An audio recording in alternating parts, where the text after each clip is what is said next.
Hi friends, welcome to SVIT vlogs. నేను మీ ఇందు. ఈ video అయితే మన దుర్గమ్మ గుడికి పోయినప్పుడు అనమాట.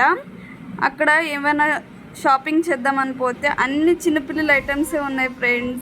అన్ని టాయ్స్ అయితే 100 ఆర్ బిలో 150 అయితే ఉన్నాయన్నమాట. ఇవన్నీ టాయ్స్ చూసినాకైతే నా చిన్నప్పుడు రోజులు అయితే గుర్తుకొచ్చినాయి. ఈ కిచెన్ సెట్ అయితే చిన్నప్పుడు నాకు ఎంత పిచ్చి ఉండేదో. ఈ టెడ్డీ బేర్ చూడండి ఎంత క్యూట్గా ఉందో. ఇది మీకే ఫ్రెండ్స్. ఇవన్నీ ఐటమ్స్ చూసినాకైతే మీ చిన్నప్పటి రోజులు ఎంతమందికి గుర్తుకొచ్చినాయో కింద కమెంట్స్లో అయితే నాకు చెప్పండి. ఈ హార్ట్ చూడండి ఎంత బాగుందో. అక్కడైతే మేము ఏం కొనుక్కోలేకపోయినాం ఫ్రెండ్స్, ఎందుకంటే చిన్నపిల్లల ఐటమ్సే ఉన్నాయన్నీ. ఇవి చూడండి ఎంతమందికి గుర్తున్నాయి. ఈ ఇయర్ మఫ్స్ అయితే చాలా ట్రెండింగ్ అయినాయి కదా రీసెంట్ టైమ్స్లో. ఇక్కడైతే మేము ఏం తీసుకోలేదు ఫ్రెండ్స్. ఇక్కడ నుంచి అయితే మేము రాయల్కి రిటర్న్ అయిపోతున్నాము. రాయల్లో ఒక సేల్ ఉంది. ఆ సేల్లో మేము ఏం చేసినామో నెక్స్ట్ వ్లాగ్లో చూద్దాం.